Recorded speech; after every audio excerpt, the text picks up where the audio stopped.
I learned in this letter that Don Pedro of Aragon comes this night to Messina. He is very near by now. He's not 3 leagues off when I left him. How many gentlemen have you lost in this battle? But few of rank and none of name. Well, the victory is twice itself, and the achiever brings home 12 numbers. I find here that we have bestowed much honor on a young Florentine called Claudio. Much deserved on his part, and equally rewarded by Don Pedro. I pray you, is Signor Montanto returned from the wars, or no? I know none of that name, lady. There is none such in the army. What is he that you ask for, niece? My cousin means Signor Benedict of Padua.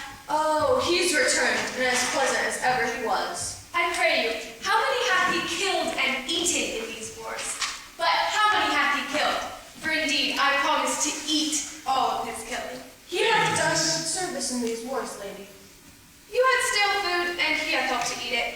He is a very valiant eater. He hath an excellent stomach. And a good soldier, too, lady. And a good soldier to a lady. But what is he to a lord? A lord to a lord, a man to a man, stuffed with all honorable virtues. It is so indeed. He is no less than a stuffed man. But as for the stuffing, well, we are all mortal. You must not, sir, mistake my niece. There's a kind of merry war betwixt Signor Benedict and her. They never meet, but there's a skirmish of wit between them.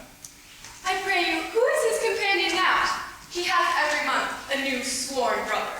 Is it possible? Very easily possible. He wears his faith, but as the fashion of his hat, it ever changes with the next style. I see, lady, the gentleman is not in your books. No, and if he were, I'd burn my study. But I pray you, who is his companion?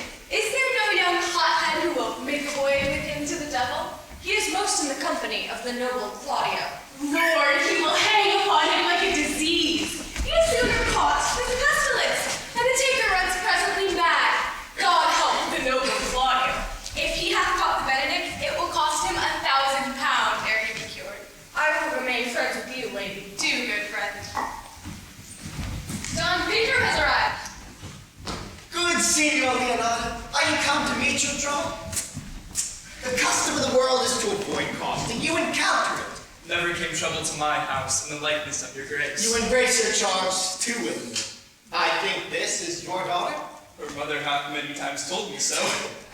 Were you in doubt, sir, that you asked her? I wonder that you will still be talking, Signor Benedict. Nobody marks you. What? My dear Lady Disdain, are you yet living? Is it possible Disdain should die while she hath such food to feed her as Signor Benedict? Courtesy itself must convert to disdain if you come in her presence. Then is courtesy a turncoat? But it is certain, I am loved of all ladies. Only you accepted. And I could find in my heart that I had not a hard heart, for truly I love none. A dear happiness to women. They would else have been troubled with a pernicious suitor. Niece! Yikes. I thank God in my cold blood I am of your humor for that. I had rather hear my dog bark at a crow than a man swear he loves me. May God keep your ladyship in that mind, so some gentleman or other may escape a predestinate scratched face. Now. Scratching could not make it worse if 'twere such a face as yours were. Well, you are a Rare parent teacher. A bird of my tongue is better than a beast of yours. I would my horse have the speed of your tongue. Nay! But keep your way. In God's name, I am done. Are you quitting so soon? Your horse must be getting old. Signor Claudio, Signor Benedict, my dear friend Leonardo hath invited you all. I tell him you shall stay here at least a month. And we heartily pray some occasion may detain longer. Let me bid you welcome, Don John, since you are reconciled with the prince your brother. I owe you all due. I thank you. I'm not many words, but I thank you. Please take your prince lead on. Your hand, Imogen, we will go together.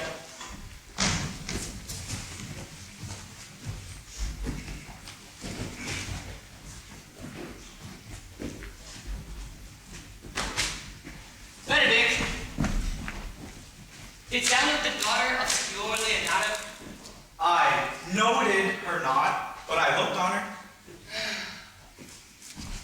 Is she not a modest young lady? Do you question me as an honest man should do? for my simple, true judgment? Or would you have me speak after my custom, as being a professed tyrant to their sex? No, I pray you speak in sober judgment. Why, methinks she's too low for a high praise, and too little for a great praise. Only this commendation I can afford her, that were she other than she is, she were unhandsome. And being no other but as she is, I do not like her. Thou thinkest I am in sport. I pray thee tell me truly how thou likest her. Would you buy her that you inquire after her? Can the world buy such a jewel? Yea, and a case to put it into. In mine eyes, she's the sweetest lady that ever I looked on.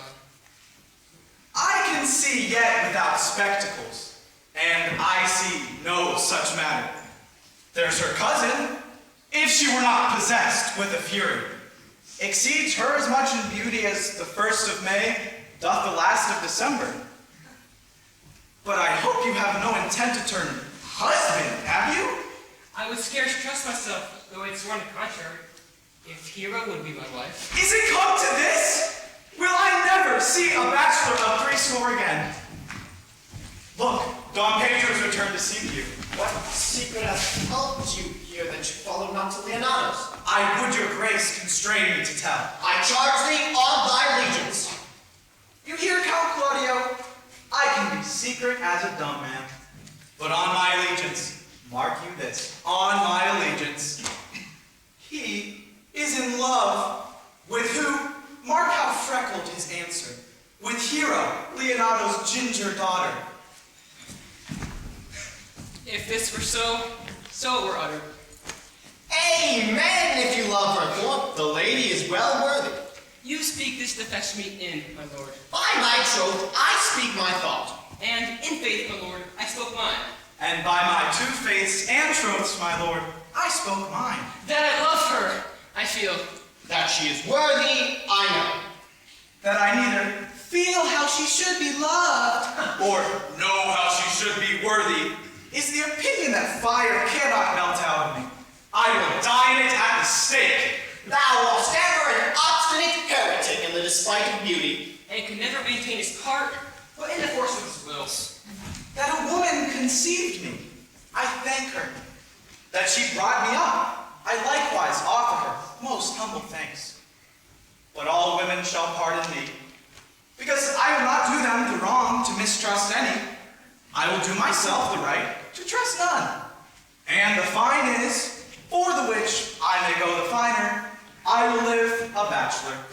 I shall see thee, ere I die look pale with love. With anger, with sickness, or with hunger, my lord, not with love. Well, we shall see. In time the savage bull doth bear the yoke. The savage bull may, but if ever the sensible Benedict bear it, pluck off the bull's horns and set them in my forehead, and let me be vilely painted, and in such great letters as they write, here is good horse to hire.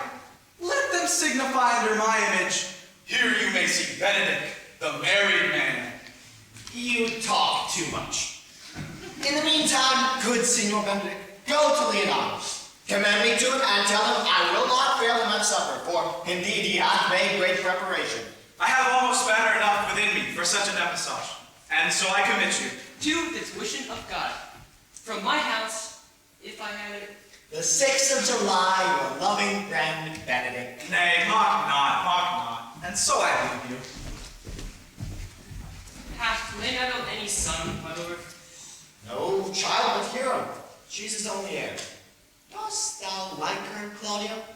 Oh, my lord, when you went onward on its ended battle, I looked upon her with a soldier's eye, that liked, but had rougher task in hand than to drive liking to the name of love. But now, I have returned, and the war thoughts have left their places vacant, and in their rooms come thronging soft and delicate desires, all prompting me to how fair young Hero is, saying I liked her ere I went to wars.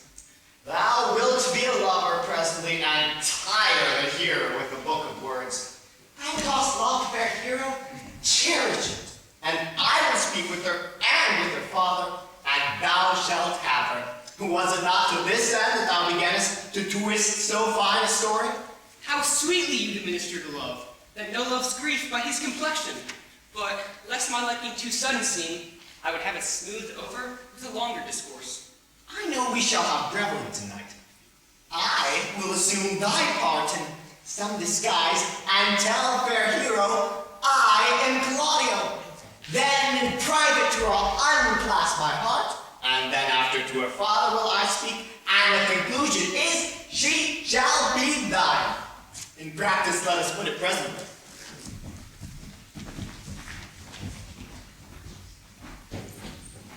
Husband, I can tell you strange news that you have met Giannato. I overheard the prince tell Claudio that he loves our daughter and meant to acknowledge it this night in a dance. And if he found her agreeable, he meant to instantly speak with you on it. We will hold it as a dream till it appear itself. But we will acquaint our daughter with it, that she may be the better prepared to give the answer. Go you and tell her of it.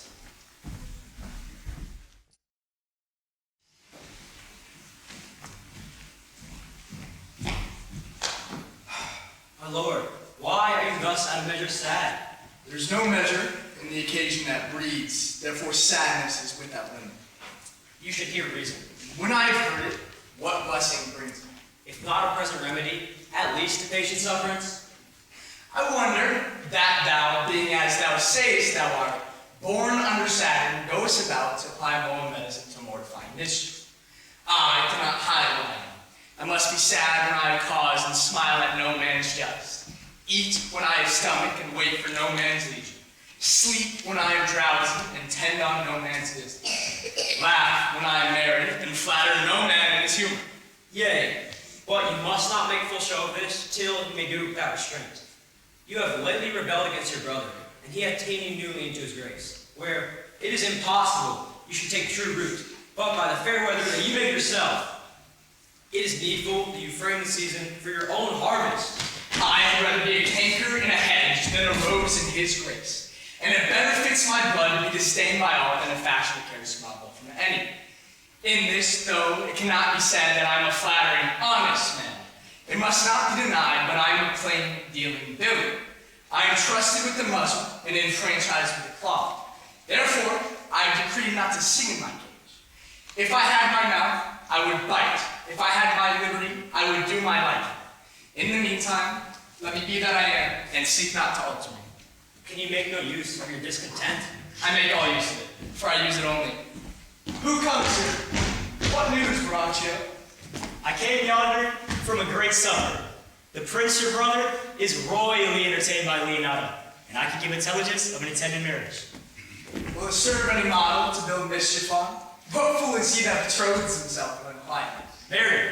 It is your brother's right hand. Who? The most exquisite Gladio. Even he. A proper squire. And who? Which way looks he? Very on Hero, the daughter and heir of Leonardo. Very forward march chick. How came you to this?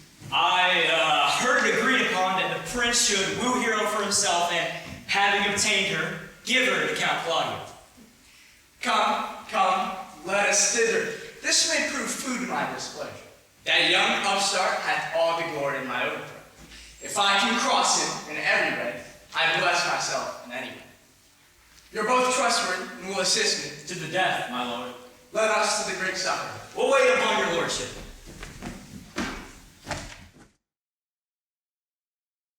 Was not Count John here at supper? I saw him not. How tartly that gentleman looks. I never can see him, but I am heartburned an hour after. He is of a very melancholy disposition. He were an excellent man that were made just in the midway between him and Benedict. The one is too like an image and says nothing. The other, too like a spoiled boy, ever more tattling. Then have Signor Benedict's tongue in Count John's mouth, and have Count John's melancholy in Signor Benedict's face. With a good leg and a good foot, aunt.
You know your answer.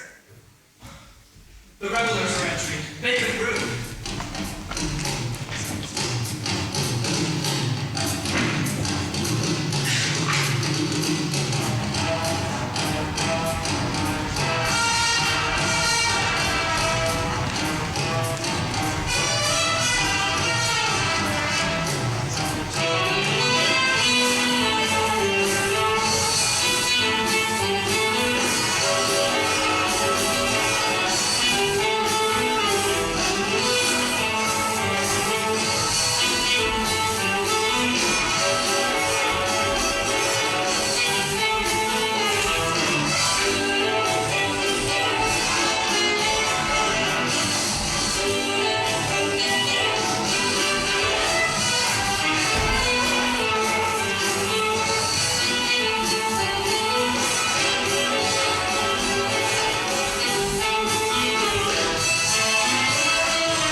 Speak low if you speak low.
Surely my brother is amorous on Hero and hath withdrawn her father to speak to him about it.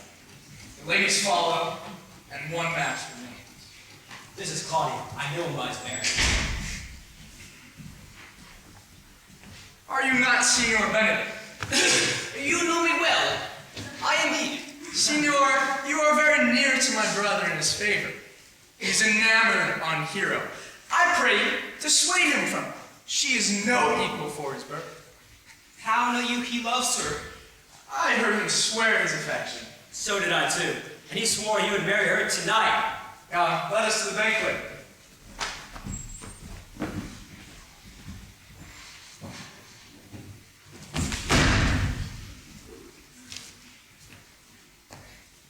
Thus answer I, in name of Benedict.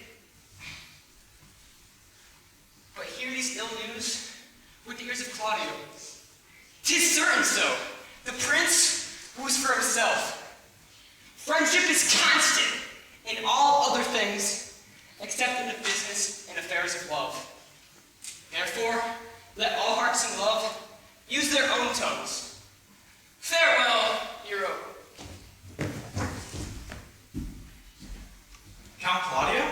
Yea, the same. Come go with me? Whither? Even to the next willow. About your own business, Count, for the prince hath got your hero. I wish him joy of her. Did you think the prince would have treated you thus? I pray you believe me. Whoa, now you strike like the blind man. 'Twas the boy who stole your meat, and you'll beat the post. If it will not be, I'll leave you. Poor, hurt fowl. Now will he creep into reeds. But that my lady Beatrice should know me and not know me. The prince's fool. Ha! It may be I go under that title because I am married. Yea, but so I am apt to do myself wrong. It is the base, though bitter disposition of Beatrice that puts the world into her person, and so gives me out. Well, I'll be revenged as I may. Now, Senor, where's the Count? Did you see him? My lord, I told him, and I think I told him true, that your grace had got the goodwill of this young lady, and I offered him my company to a willow tree, either to make him a garland, as being forsaken, or to bind him on the rod, as being worthy to be whipped. To be whipped? What's his fault? The flat transgression of a schoolboy, who being overjoyed with finding a bird's nest, shows it to his companion, and he steals it. I will but teach them to sing and restore them to the owner. If they're singing, answer your saying. By my faith, you say honestly. The Lady Beatrice hath a quarrel with you. The gentleman who danced with her told her she is much wronged by you. Oh, she misused me past the endurance of a block. She told me, not knowing that I had been myself, that I was the prince's jester? Piling jest upon jest, with such impossible conveyance upon me, that I stood like a man at a target, with the whole army shooting at me. She speaks daggers, and every word stabs. If her breath were as terrible as her terminations, there were no living near her. She would infect to the North Star. I would not marry her, though she were endowed with all that Adam left him before he transgressed. Look, here she comes. Will your grace command me on any service to the world's end? I will go now on the slightest errand to the antipodes that you can devise to send me on, rather than hold 3 words conference with this Harvey. You have no employment for me? None but to desire your good company. Oh, God! Here's a dish I love not. I cannot endure my lady tongue. Come, lady, come. You've lost the heart of Senor Benedict. Indeed, my lord, he lent it me a while, and I gave him use for it, a double heart for his single one. Marry, once before he won it of me with false dice. Therefore your grace may well say I have lost it. I have bought Count Claudio, whom he sent me to seek. How now, Count? Wherefore are you sad? Not sad, my lord. How then? Sick? Neither, my lord. The Count is neither sad nor sick, nor merry nor well, but civil Count, civil as an orange, and something of that jealous complexion. In faith, lady, I think your description to be true, though I will be sworn, if he be so, his notion is false. Come, Claudio, I have wooed in thy name, and fair hero is one. I have spoken with her father, and his goodwill obtained. Name the date of marriage, and God give thee joy. Counts, take with me my daughter, and with her my fortunes. His grace hath made the match, and all grace say amen to it. Amen!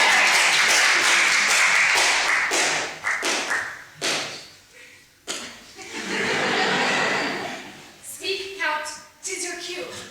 Silence is the perfectest arrow of joy. I were but little happy if I could say how much. Lady, as you are mine, I am yours. I give away myself for you and dote upon the exchange.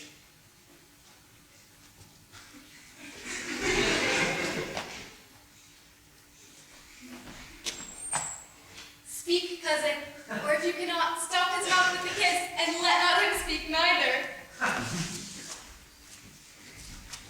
In faith, lady, you have a merry heart. Indeed, my lord, I thank it, poor fool. It keeps on the windy side of care. My cousin tells him in his ear that he's in her heart. And so she doth, cousin. Good lord for alliance. Thus goes everyone to the world but I. I may sit in a corner and cry, hey-ho for a husband. Lady Beatrice, I will get you one. I would rather have one of your father's getting. Hath you raised near a brother like you? Your father got excellent husbands, if a maid could come by them. Will you have me, lady? No, my lord. Unless I might have another one for working days. Your grace is too costly to wear every day. But I beseech your grace, pardon me. I was born to speak all mirth and no matter. Your silence most offends me. And to be merry best becomes you, for out of question you were born in a merry hour. No, sure, my lord. My mother cried. But then there was a star danced, and under that was I born. Niece, well, you look to those things I told you of. I beg your pardon, aunt. Excuse me. By my troth, pleasant-spirited lady. She cannot endure to hear tell of a husband. Oh, by no means. She mocks all her wooers out of suit. She would make an excellent wife for Benedict. Oh, Lord, my lord, if they were but a week married, they would talk themselves mad. Count Claudio, when mean you to go to church? Tomorrow, my lord. Time goes in crutches till we'll have bullets rights. Not till Monday, my dear son, which is hence to just 7 nights. And time too brief to have all things as I wish them. Come down to shake your head at so long an interval. But I warrant you, the time shall not go dully by us. I will, in the interim, undertake one of Hercules' labors, which is to bring Signor Benedict and the Lady Beatrice into a mountain of affection, the one with the other. I would gladly have the match, and I doubt not but to fashion it, if you three will but provide me such assistance as I shall give you direction. Count, I am for you, though it cost me 10 nights' watchings. And I, my lord. You too, gentle hero? I will do any modest office, my lord, to help my cousin to a good husband. Salute! And Benedict is not the unhopefulest husband that I know. Thus far I can praise him, that he is of noble birth, of approved valor, and confirmed honor. I shall teach you how to humor your cousin so that she will fall in love with Benedict. And I, with your two helps, will trick Benedict so that in despite of his quick wit and queasy stomach, he shall fall in love with Beatrice. If we can do this, Cupid is no longer an archer. His glory shall be ours, for we are the only love gods. Go in with me, I will tell you of my scheme.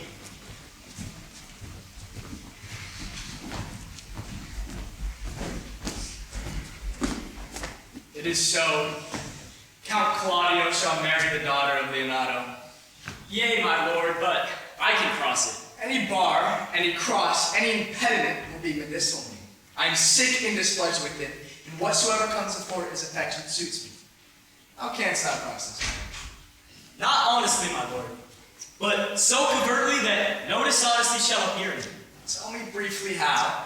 I think I told your lordship how much I am in the favor of Margaret, the waiting gentlewoman here. I remember. I can, at any unseemly instant of the night, appoint her to look out at her lady's chamber window. What life isn't that to be the death of this marriage? The poison of that lies in you to temper. Go you to the prince your brother. Tell him that he hath wronged his honor in marrying the renowned Claudio to a contaminated stale, such a one as Hero. What proof shall I make of that? Proof enough to misuse the prince, to vex Claudio, to ruin Hero, and to kill Leonardo. Look you for any other outcome? Only to spite them, I will endeavor anything. Go then. Find me a suitable hour to draw Don Pedro and the Count Claudio alone. Tell them that you know that Hero loves me. They will scarcely believe this without trial. Offer them evidence, which shall bear no less likelihood than to see me at her chamber window, hear me call Margaret Hero, and bring them to see this the very night before the intended wedding. For in the meantime, I will so fashion the matter that hero shall be absent, and there shall appear such seeming truth of hero's disloyalty, that jealousy shall be called assurance, and all the preparation overthrown. Grow this to whatever adverse outcome it can, I will put into practice. Be cunning in the working of this, and thy fee is 1,000 ducats. Ooh, be you steadfast in the accusation, my cunning shall not shame me. I'll presently go and learn the day of their marriage. I do much wonder that one man, seeing how much another man is a fool when he dedicates his behaviors to love, will, after he hath laughed at such shallow follies in others, become the argument of his own scorn by falling in love. Such a man is Claudio. I have known when there was no music with him but the drum and the pipe. And now, had he rather hear the tabor and the fife? He was accustomed to speak plain and to the purpose, like an honest man and a soldier. And now as he turned orthography, his words are a very fantastical banquet, which has so many strange dishes.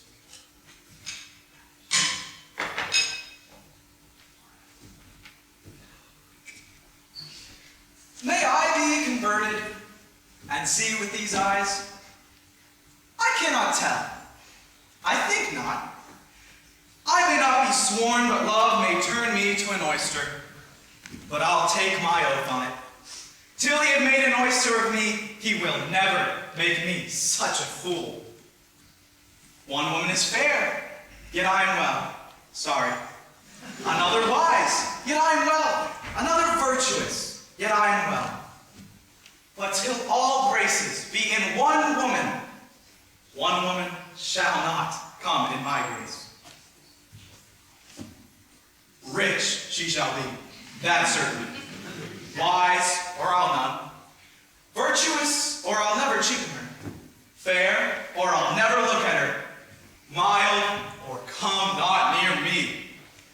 Of good discourse, an excellent musician, and her hair shall be of what color it please God. Ha! The prince and Monsieur Love. I will hide me in the arbor.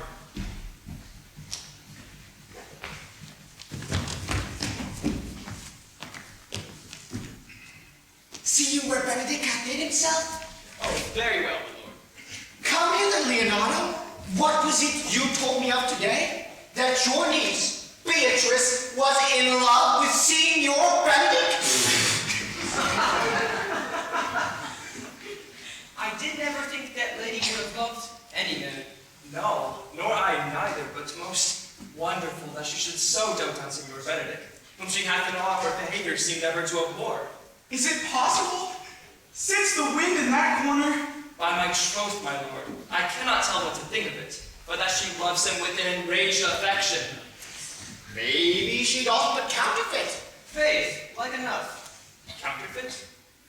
There was never counterfeit a passion came so near the life of passion as she shows it. Why? What effects of passion shows she? Bait the hook well. This fish will bite. What effects, my lord? She will sit you.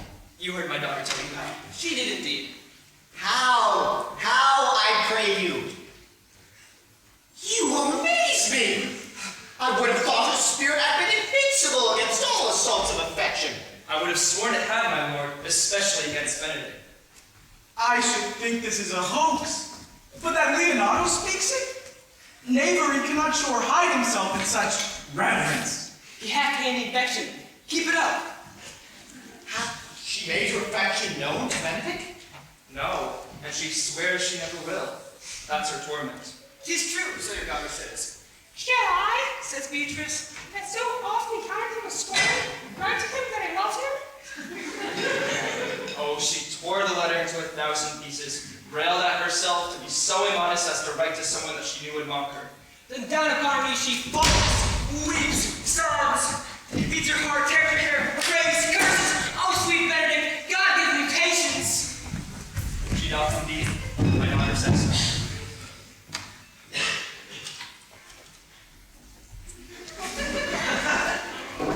It were good that Benedict should know it by some other, if she will not reveal it.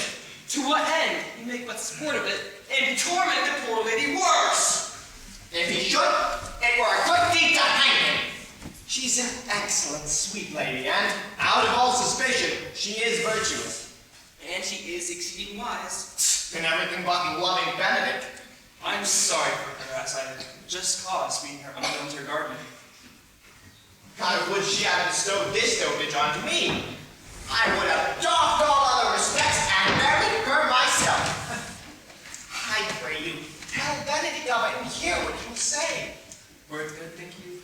Hero says she will die, for she says she will die if you love her not, and she will die ere she make her love known, and she will die if you woo her rather than make one breath of her accustomed crosses. She doth well. If she should make an offer for love, 'tis very possible he'll scorn it, for the man, as you know, hath a contemptible spirit.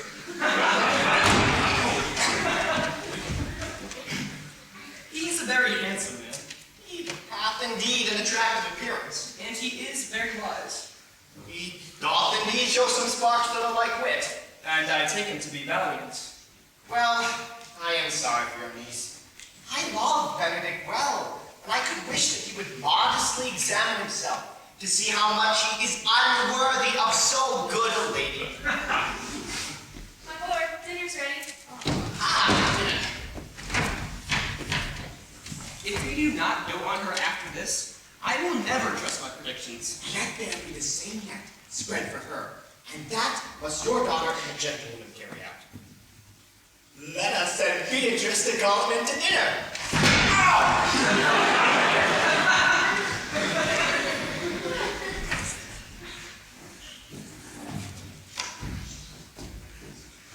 This can be no trick. They have the truth of this from Hero. They seem to pity the lady. It seems her affections have their full bent. Love me? Why, it must be requited. I hear how I am censured. They say I will bear myself proudly if I perceive the love come from her. They say, too, that she would rather die than show any sign of affection. I did never think to marry. I must not seem proud. Happy are they that hear their detractions and can put them to mending. They say the lady is fair. 'Tis a truth. I cannot refute it. Virtuous. 'Tis so. I can bear them witness. And wise. But for loving me, by my troth, it is no addition to her wit, nor no great argument of her folly. For I will be horribly in love with her. I may chance have a few quibbles and remnants of wit broken on me because I have railed so long against marriage. But doth not the appetite alter? The man loves the meat in his youth that he cannot endure in his age. Shall quips and these paper bullets of the brain frighten a man from his course of action? No, the world must be peopled. When I said I would die a bachelor, I did never think that I would live till I were married. Here comes Beatrice. By this day, she's a fair lady. I do spy some marks of love in her. 168, 169, 170, 171, Against my will, I am sent to bid you come into dinner. Fair Beatrice, I thank you for your pains. I took no more pains for those thanks than you take pains to thank me. If it had been painful, I would not have come. You take pleasure then in the message? Yay! Just so much as you may take upon a nice point. You have no appetite, senor? Here you go.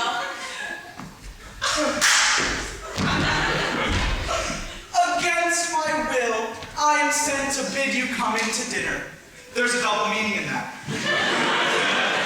I took no more pains to thank you than you took pains to thank me? That is as much to say, any pains that I take for you are easy as thanks. Oh, if I do not pity her, I am a fool. Excuse me, I am a villain. If I do not love her, I am a fool. I will go get her picture. Yippee! Good Margaret, run these to the parlor. There shalt thou find my cousin Beatrice talking with the Prince and Claudio. Whisper in her ear until her eyes and Ursula walk in the orchard, and our whole discourse is all of her. Say that thou overheardest us and bid her steal into the garden, where she can hide to listen to our conversation. This is thy office, bear thee well in it, and leave the rest to us. I'll make her come. I promise you. Now, Ursula, when Beatrice doth come, as we do trace this path up and down, our talk must only be of Benedict. When I name him, let it be thy part to praise him more than ever man did merit. My talk to thee must be how Benedict is sick in love with Beatrice. Now begin. For look, where Beatrice comes, close by the ground to our conference. No, truly, Ursula, she's too disdainful. I know her spirits are as coy and wild as haggards of the rock. But are you sure that Benedict loves Beatrice so entirely? So says the Prince and Claudio. And did they bid you tell her of it, madam? They did entreat me to acquaint her of it, but I persuade them, if they loved Benedict, to wish him wrestle with affection, and never to let Beatrice know of it. Why did you so? Doth not the gentleman deserve as full as fortunate a bed as ever Beatrice shall count upon? Oh, God of love, I know he doth deserve as much as may be yielded to a man, but nature never framed a woman's heart of prouder stuff than that of Beatrice. Disdain and scorn are sparkly in her eyes, misprizing what they look on.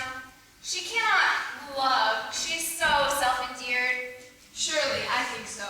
And therefore certainly were not good she knows love, lest she'll make sport at it. Yea, rather, I will go to Benedict and counsel him fight against his passion. And truly, I'll devise some honest slanders to stain my cousin with. One doth not know how much an ill word may poison liking. Oh, do not do your cousin such a wrong. She cannot be so much without true judgment, having so swift and excellent a wit as she is prized to have, as to refuse so rare a gentleman as Signor Benedict. He is the best man of Italy, always accepted, my dear Claudio. Indeed, he hath an excellent good name. When are you married, madam? Tomorrow, and forever after. Come, go in. I'll show thee some attires, and have thy counsel which is best to dress me in tomorrow. She's lying, I promise you. We have caught her, madam. If it proves so, then loving goes by halves. Some Cupid kills with arrows, some with traps.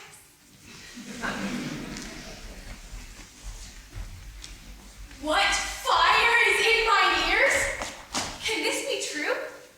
Stand I condemned for pride and scorn so much? Contempt, farewell, and maiden pride, adieu. No glory lives behind the back of such. And Benedict, love on. I will requite thee, taming my wild heart to thy loving hand. If thou dost love, my kindness shall incite thee to bind our loves up in a holy band. For others say thou dost deserve, and I believe it better than reporting thee.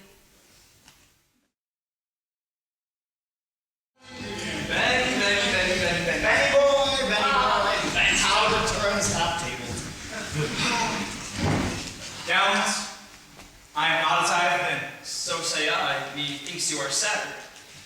I hope you be in love.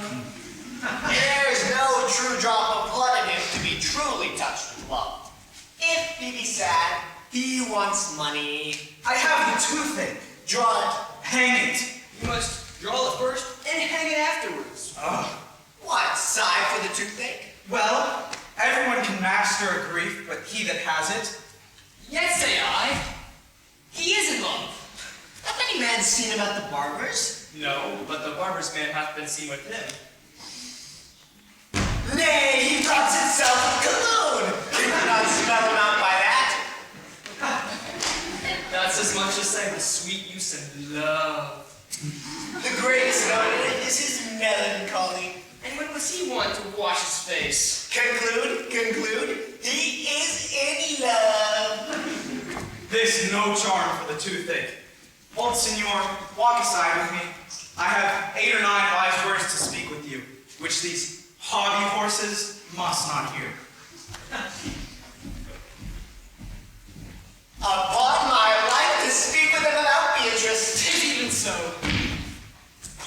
My lord and brother, God save you. Good evening, brother. If you have the time, I would speak with you. In private? If it please you, yet Count Claudio may hear, for what I would speak of concerns you. Why? What's the matter?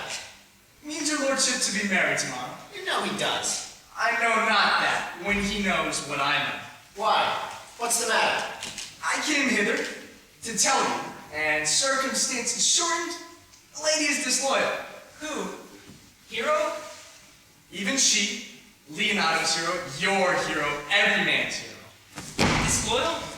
The word is too good to paint out a wickedness. I could say she were worse. Think you of a worse title, and I will fear her to you. Wonder not till further proof. Go but with me tonight, and you shall see her chamber window entered, even on the night before her wedding day. If you love her then, tomorrow wed her, but it better fits your honor to change your mind. May this be so? I will not think it. You follow me, I will show you, and when you have seen more and heard more, proceed accordingly. If I see anything tonight why I should not marry her, tomorrow in the congregation where I shall wed, there I will shame her. And since I wooed with thee to obtain her, I will join with thee to disgrace her. I will disparage her no further, so you are my witnesses. Bear it calmly, but till midnight, and let the result show itself. Oh, day unfavorably turned. Oh, mischief strangely thwarted. Oh, plague right well prevented! So will you say when you've seen the sequel.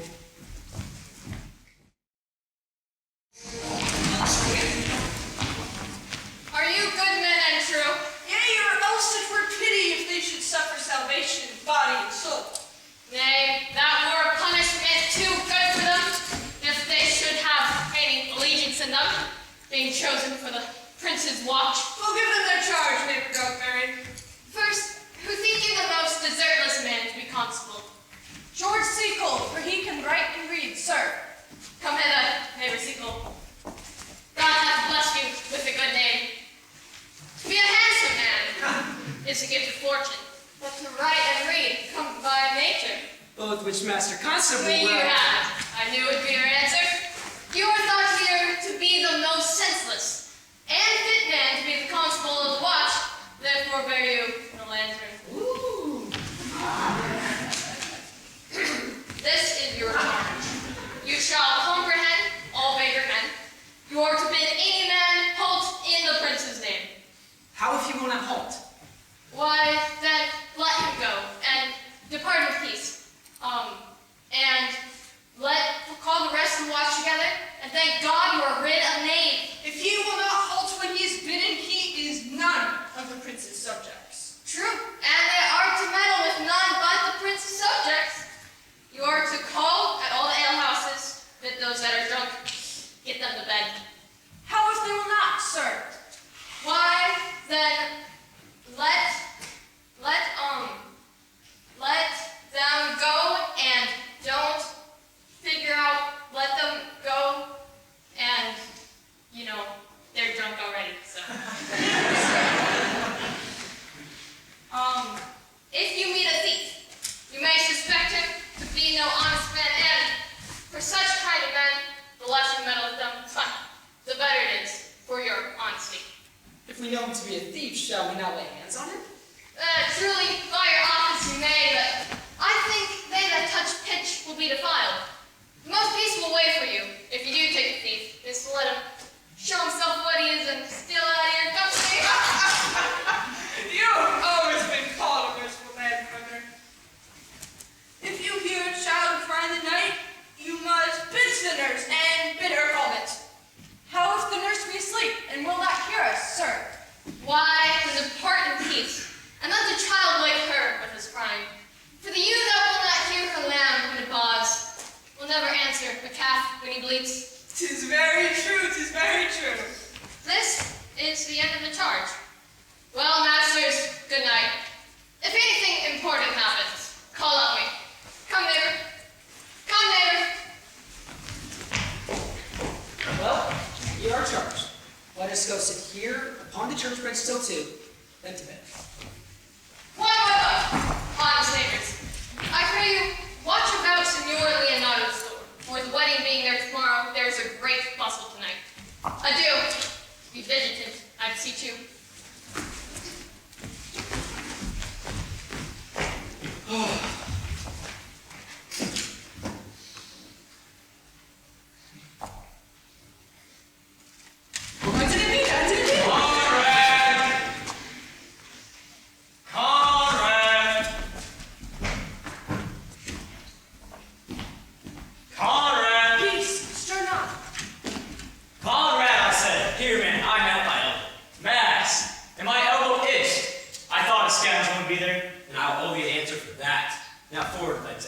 Stand thee close then, and I will, like a true drunkard, utter all to thee. Some treason! Shh!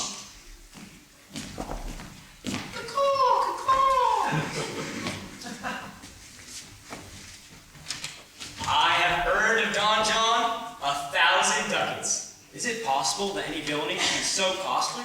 Thou shouldst rather ask me if it were possible that any villainy should be so rich. But know that I have tonight wooed Margaret, the lady hero's gentlewoman, by the name of Hero. She leans out at her mistress' chamber window, bids me 1,000 times good night. I tell this tale violently. I shall first tell thee how Prince Claudio, my master, planted and placed and possessed by my master Don John, saw afar off in the garden this amiable encounter. Thought they Margaret was Hero? 2 of them did. The Prince and Claudio, but the devil my master knew she was Margaret. And partly by his oaths, which first possessed them, partly by the dark night, which did deceive them, but chiefly by my villainy, which did confirm any slander that Don John had made. Away went Claudio enraged, swore he would meet her the next morning in the church, and there, before the whole congregation, shamed her with what he saw her night, and sent her home again without a husband. We charge you in the prince's name, stand! Master Constable, we have here recovered the most dangerous piece of lechery that ever was known in the Commonwealth. Masters, masters! Never speak, we charge you. Let us obey you to come with us.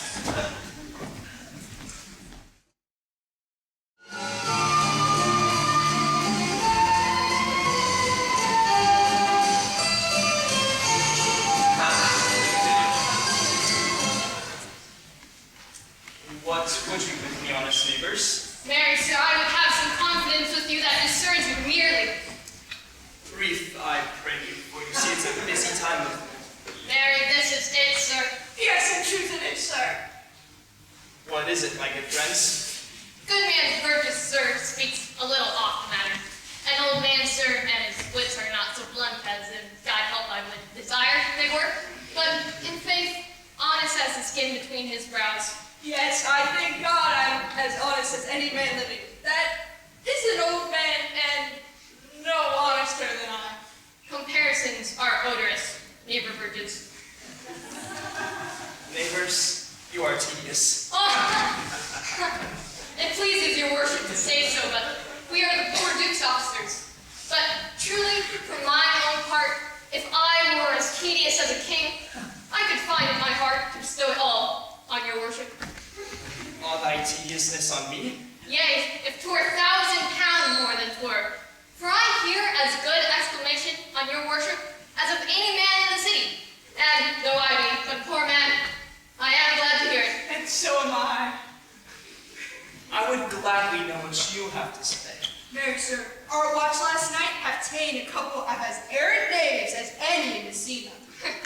A good old man, sir, he will be talking. As they say, when the age is in, the wit is out. God help us, it is a world to see. Well said in faith, neighbor Burgess. Well, God's a good man.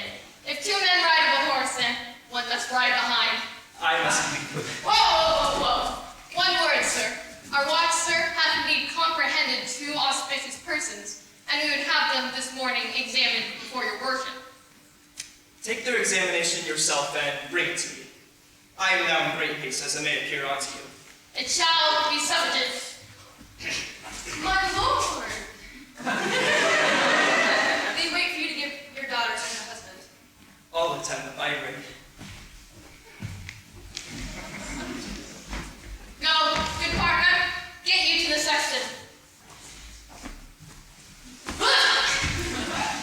Bid him bring his pen and inkhorn to the jail. We're up to examination, is none.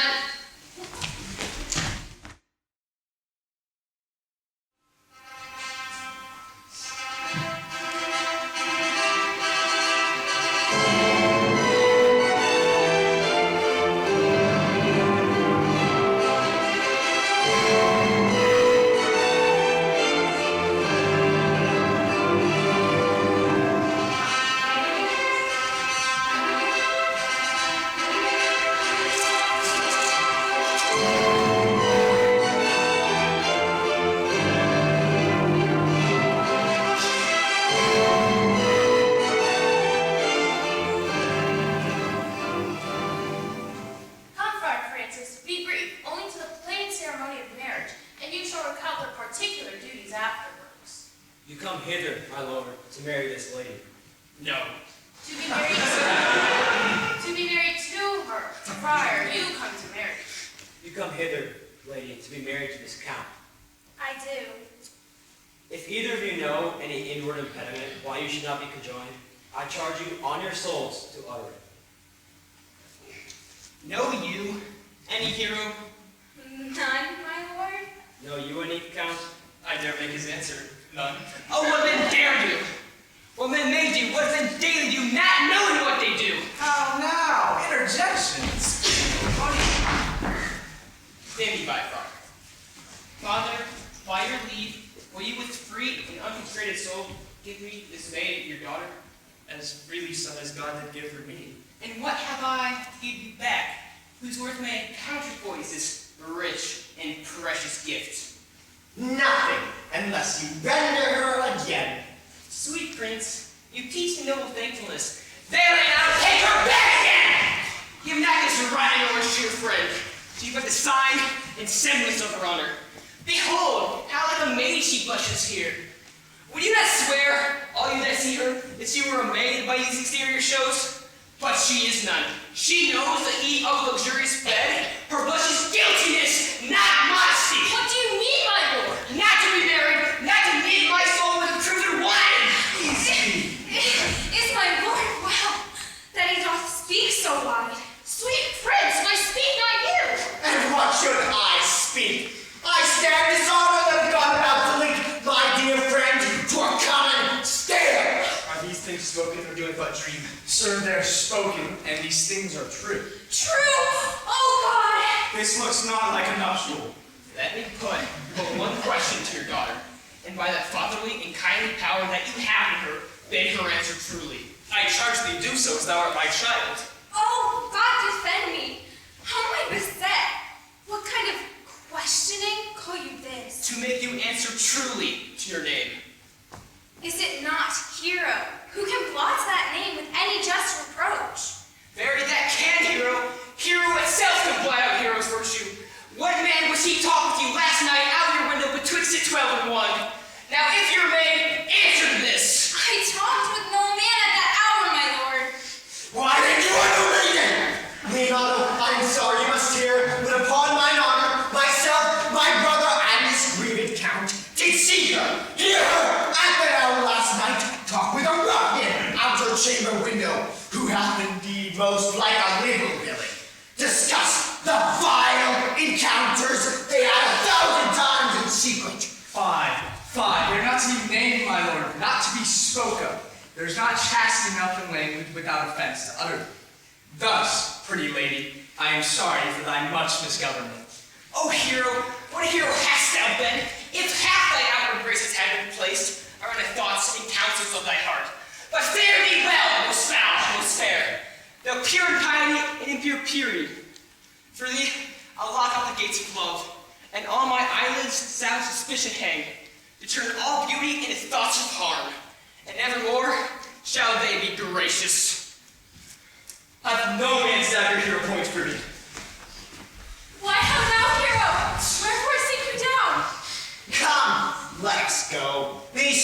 deeds thus come to light, smother her spirit self. How doth the lady? Dead, I think. Help, uncle, hero, my hero, aunt, Saint Benedict Friar. Have comfort, lady. Dost thou look up? Yea, wherefore should she not? Wherefore? Why doth not every earthly thing cry shame upon her? Does she here deny the story that is printed in her blood? Do not live, hero. Do not open thine eyes. Grieve. I had but one. Oh, one too much by me. Why had I one? Why ever wast thou lovely in my eyes? Oh, she's fallen into a pit of ink that the wide sea hath drops too few to wash her feet again. Brother, be patient. For my part, I am so attired and wonder I know not what to say. Oh, and my soul, my cousin is belied. Were you her bedfellow last night? No, truly not. Although until last night, I have this 12-month been her bedfellow. Would the prince lie? And Claudio lie, who loved her so that speaking of her foulness washed it with tears. Hence, from her let her die. Hear me a little, for I've only been silent so long, and given way unto this course of fortune, by noting of the lady. And in her eye there hath appeared a fire, to burn these errors that the princess hold against her maiden truth. Call me a fool, if this sweet lady lie not guiltless here, under some biting error. Friar, it cannot be. She not denies it. Pause a while, and let my counsel sway in this case. Your daughter here, the princess left for dead. Let her while it is secretly kept in, and publish it that she is dead indeed. Maintain a mourning ostentation, and on your family's old monuments, hang mournful epitaphs, and do all things that appertain unto a burial. What will become of this? What will this do? Mary, this well managed, shall on her behalf change slander to remorse. She die, as it must so be maintained, upon the instant she is accused, shall be lamented, pitied, and excused by every hearer. So will it fare with Claudio. When he shall hear she died upon his words, the idea of her life shall sweetly creep into his deepest thoughts. And every lovely organ of her life shall become more apparelled in precious habit, more moving, delicate, and full of life, into the eye and prospect of his soul, than when she lived indeed.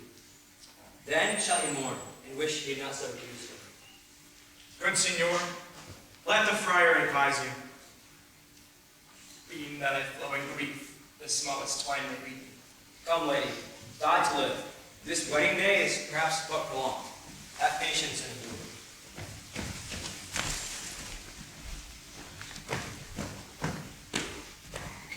Lady Beatrice, have you wept all this while? Yea, and I will weep a while longer. I will not desire that.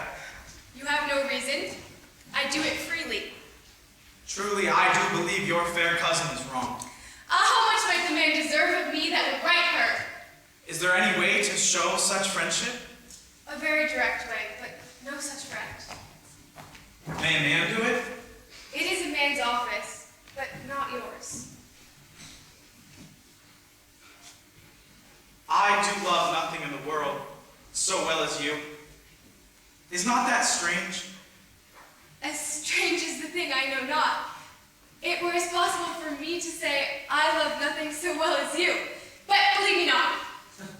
And yet, I lie not. I confess nothing, nor I deny nothing. I'm sorry for my cousin. By my sword, Beatrice, thou lovest me. Do not swear and eat it. I will swear by it that you love me, and I will make him eat it that says I love not you. Will you not eat your word? With no sauce that can be devised to it. I protest, I love thee. Why then, God forgive me. What offense, sweet Beatrice? You have saved me the happy hour. I was about to protest, I loved you. And do it with all thy heart. I love you with so much of my heart. None is left to protest. Come, bid me do anything for thee. Kill Claudio. Not for the wide world. You kill me to deny it. Farewell.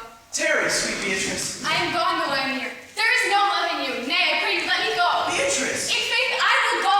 We'll be friends first. You dare easier be friends with me than fight with mine enemy. Is Claudio thine enemy? Is he not approved in the height a villain that hath slandered, scorned, dishonored my kinswoman?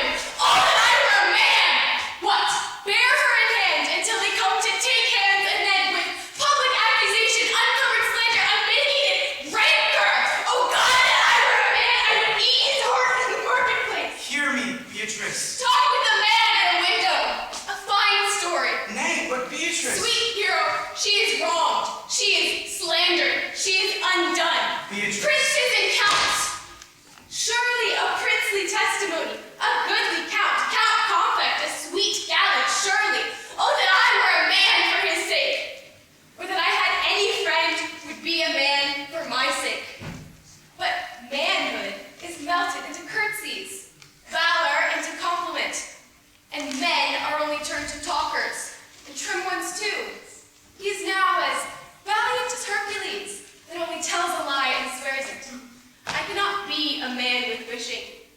Therefore, I will die a woman with grievance. Tarry, good Beatrice. By this hand, I love thee. Use it for my love some other way than swearing by it. Think you in your soul the Count Claudio hath wronged Hero? Yea, as sure as I have a thought or a soul. Enough. I am engaged. I will challenge him. I will kiss your hand, and so I leave you. By this hand, Claudio shall render me a dear account. Go, comfort your cousin. I must say she is dead. And so, farewell.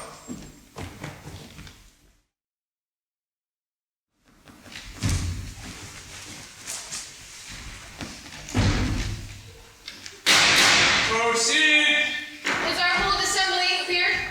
Which be the malefactors? Marry that, am I my partner? Nay, that's certain. We have that exhibition to examine. Which are the offenders that are to be examined? Let them come before Master Constable. Yea, marry, let them come before me. What is your name, friend?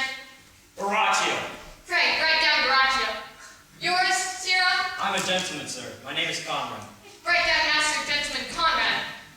Masters, do you serve God? Yea, sir. We hope. Write down that they hope they serve God, and write God first, for God forbid but that God should go before such villains. Masters, it is proved already that you are little better than false knaves. How answer you for yourselves? Marry, sir, we say we are none. Have you written down that they are none?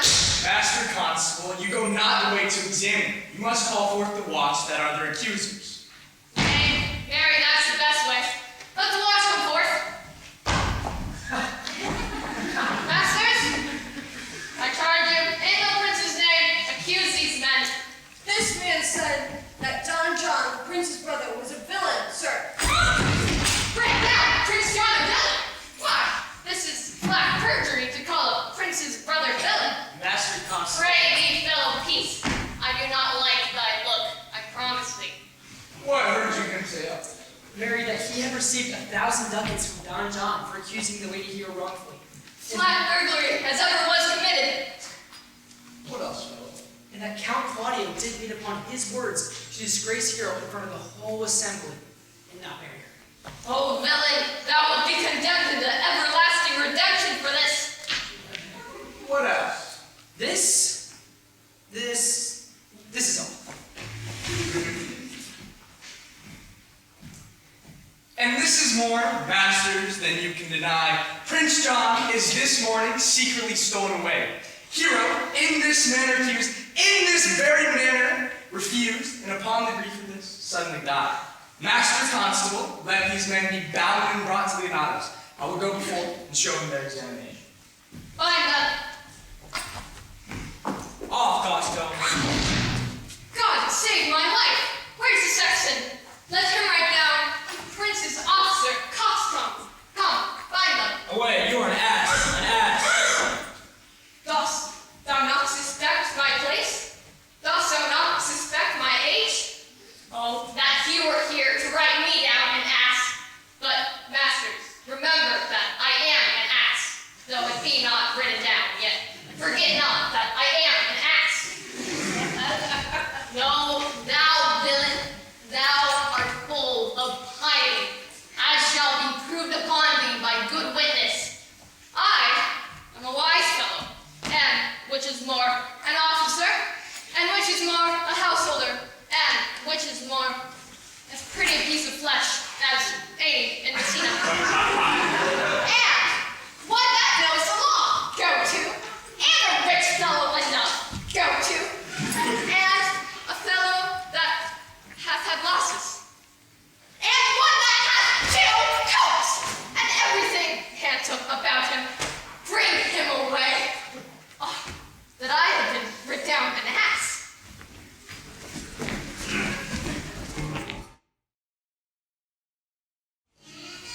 Go on thus, you will kill yourself. And 'tis not wisdom thus to second grief against yourself. I pray thee cease thy counsel, which falls into mine ears as profitless as water in a sieve. Bring me a father that so loved his child. whose joy burns overwhelmed like mine, and bid him speak of patience. But there is no such man. Therefore give me no counsel. My griefs cry louder than advertisement. Yet vent not all the harm upon yourself. Make those that do offend you suffer too. There, thou speakest reason. Then I will do so. My soul doth tell me Hero is belied, and that shall Claudio know. And so shall the prince, and all of them that thus dishonor her.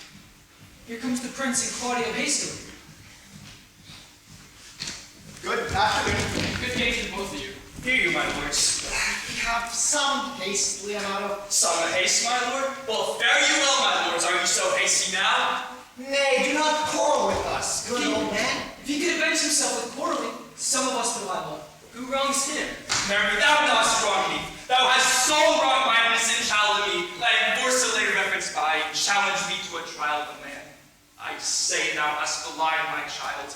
Thy slander hath gone through and through her heart. And she lies, buried, old and tumor never scandal slept. Save this of hers, framed by thy villainy. My villainy? Thine, Claudio, thine, I say. You say not right, old man. My lord, I'll prove on his body if you dare. Away, I won't have to do with you. Canst thou so daunt me? Thou hast killed my child. If thou killest me, boy, thou shalt kill a man. You shall kill two of us. Amen, indeed, but that's no matter. Let him fight with me. Brother, content yourself. God knows I love my niece, and she is dead, slandered to death by villains. Brother Anthony, do not you meddle. Let me deal in this. Gentlemen, whoa! We will not test your patience. My heart is sorry for your daughter's death, but upon mine honor, she was charged with nothing but what was true and very full of proof. My lord, I will not hear you. no, come, brother, away. I will be heard. See, here comes the man we went to seek. Now, senor, what news? Good day, my lord. Welcome, senor. You are almost come to part, almost afraid. We have been up and down to seek thee, for we are very melancholy and would gladly have it beaten away. As I am an honest man, he looks pale. Art thou sick or angry? Shall I speak a word in your ear? God bless me from the challenge. You are a villain. I jest not. I will make it good how you dare, when you dare, and with what you dare. Give me satisfaction, or I will protest your cowardice. You have killed a sweet lady, and her death shall fall heavy on you. Let me hear from you. Very well. I will meet you so I may have good cheer. My lord, I must discontinue your company. Your brother the bastard is fled from Messina. You have among you killed a sweet and innocent lady. For my lord Blackbeard there, he and I shall meet. Until then, peace be with him. He is in earnest, A most profound earnest. and hath challenged thee. Most sincerely, and I warn you for the love of Beatrice. Did not say my brother was fled.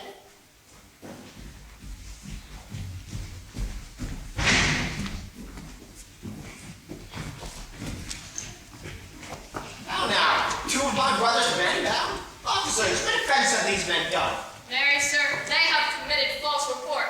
Moreover, they have spoken untruths. Secondarily, they are slanderers. Sixth and lastly, they have belied a lady. Thirdly, they have verified unjust things. And, to conclude, they are lying knaves.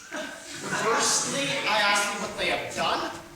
Thirdly, I ask thee what's their offense. Sixth, and lastly, why they are committed. And to conclude, what you lay to their charge.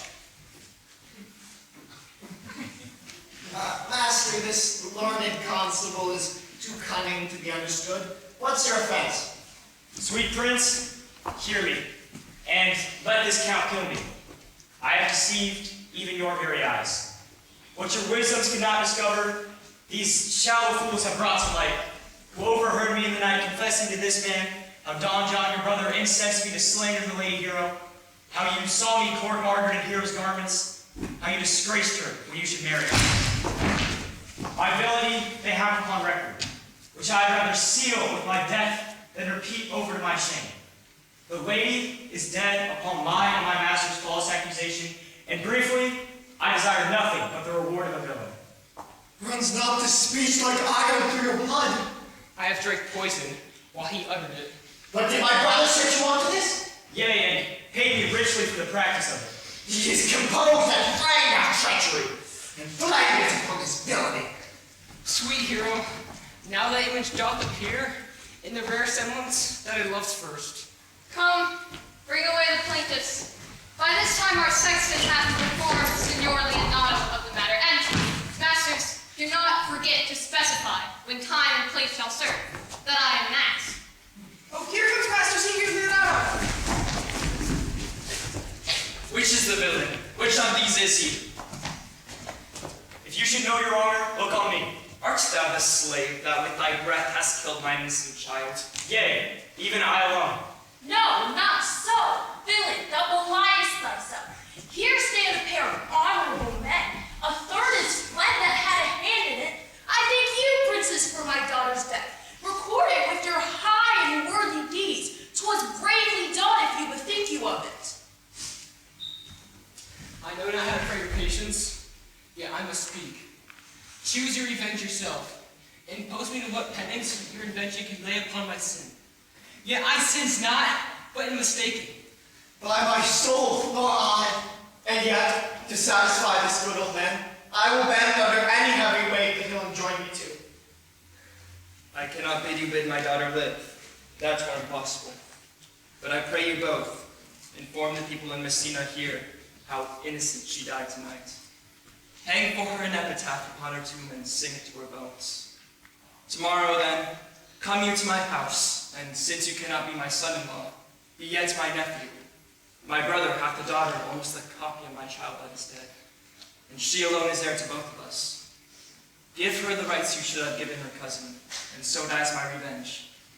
Oh, noble sir, your kindness doth wring tears for me. I do accept your offer. Tomorrow, then, I will expect your coming. Tonight I take my leave. This wicked man shall face to face be brought to Margaret, who I believe was complicit in all this wrong. No, on my soul she was not, nor knew not what she did when she spoke with me, but always hath been just and virtuous in anything that I do know of her. Moreover, sir, which indeed is not under white and black, this plaintiff here, the offender, did call me ass. I beseech you, let it be remembered in his punishment. I thank thee for thy cares and honest pains. Your worship speaks like a most thankful and reverent youth, and I praise God for thee. Go, I discharge thee thy prisoner, and I thank thee. I leave an errant knave with your worship, which I beseech your worship to correct yourself for the example of others. God keep your worship. I wish your worship well. I humbly give you leave to depart, and if a merry meeting may be wished, God prohibit it. Come nearer. Until tomorrow morning, the words farewell. We will not fail. Tonight, I'm one with hero. Bring you these fellows on. We'll talk with Margaret about how her acquaintance grew with this new fellow.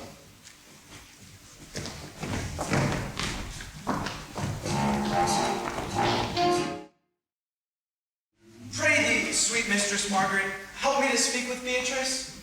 Will you then write me a sonnet in praise of my beauty? In so high a style, Margaret, that none could write it more eloquently. Which of my many fine qualities will you praise? Thy beauty, thy wit, and thy obedience. And so I pray thee, call Beatrice. The God of love that sits above and knows me, Mary, I cannot show my love in rhyme. I have tried. I can find no rhyme to lady, but baby, an innocent rhyme. For scorn, horn, a harsh rhyme.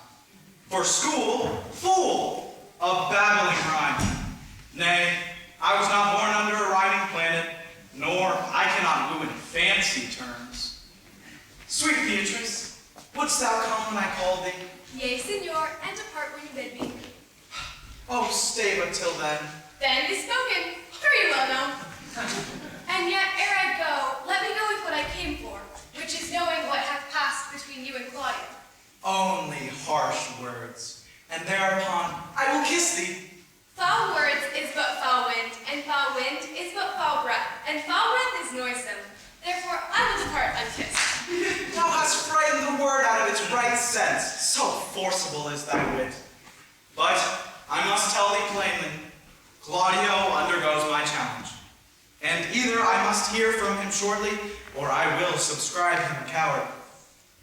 And I pray thee now, tell me, for which of my bad qualities didst thou first fall in love with me? For them all together, which maintained so politic a state of evil, they would not admit any good part to intermingle with them. But for which of my good parts did you first suffer love for me?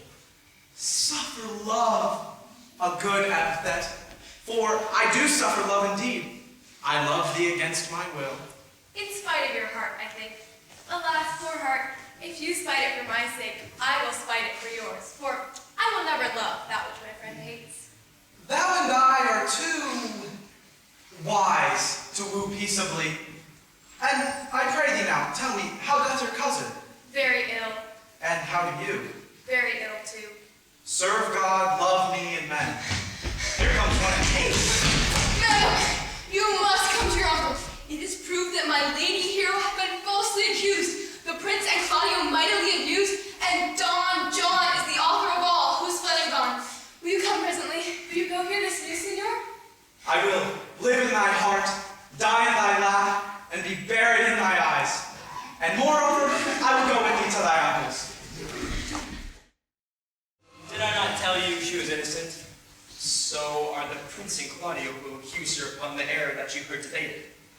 But Margaret was in some fault for this. Although against her will, as it appears in the true course of the investigation. Well, I'm glad that all things work out so well.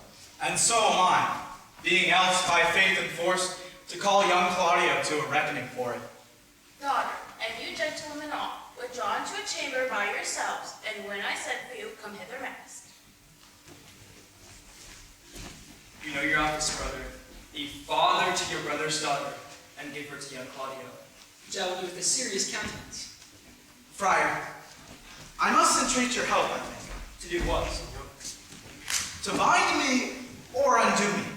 One of them. Good senor, truth it is, good senor, your niece regards me with an eye of favor. That I, my daughter Winter, 'tis most true. And I do, with an eye of love, requite her. The sight whereof I think you had from me, from Claudio, and from the prince. But what's your will? Your answer, sir, is enigmatical. But as for my will is your good will may stand with ours. This day to be conjoined in the state of honorable marriage, in which, good friar, I shall desire your help. My heart is with your liking.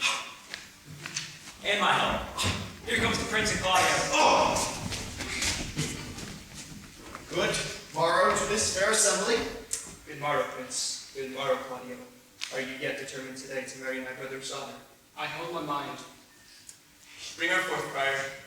Bring her forth, brother. Here's the friar ready.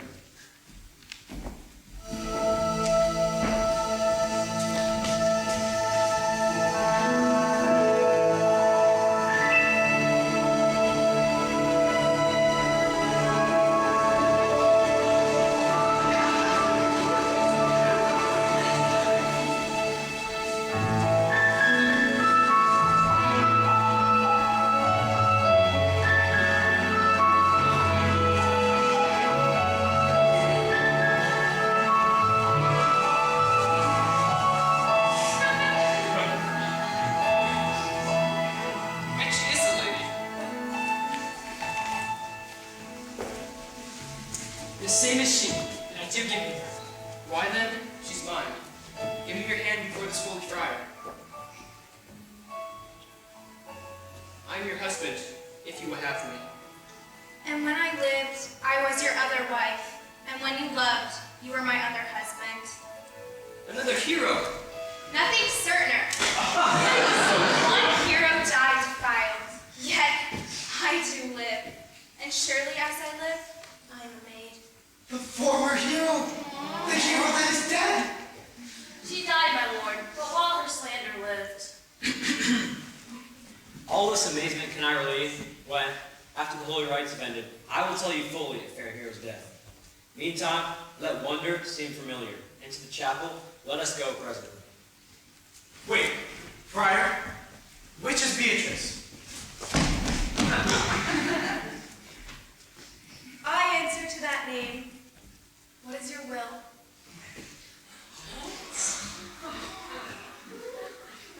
Do not you love me? Why, no. No more than reason. Why then, the prince and your uncle and Claudio are deceived, for they swore you did. Do not you love me? In truth, no. No more than reason. Why then, my cousin Margaret and Hero are much deceived, for they did swear you did. They swore you were almost sick for me. They swore that you were well nigh dead for me. 'Tis no such matter. So you do not love me? No, truly, but in friendly recompense. Come, niece, I'm sure you love the gentleman. And I'll be sworn upon it, for here is paper written in his hand, a halting sonnet of his own pure grain, fashioned to Beatrice. And here's another, written in my cousin's hand, stolen from her pocket, containing her affection unto Benedict.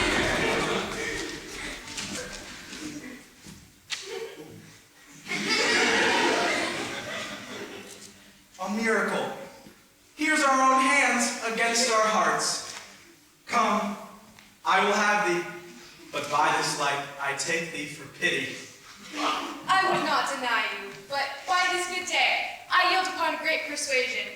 And partly to save your life, for I was told you were in a consumption. Peace. I will stop your mouth. Later. And how dost thou, Benedict, the married man? I'll tell thee what, Prince. A college of wit crackers cannot mock me out of my humor. In short, since I do purpose to marry, I will think nothing of any purpose that the world has to say against it. Therefore, never jeer at me for what I have said against it. For man is a giddy thing, and this is my conclusion.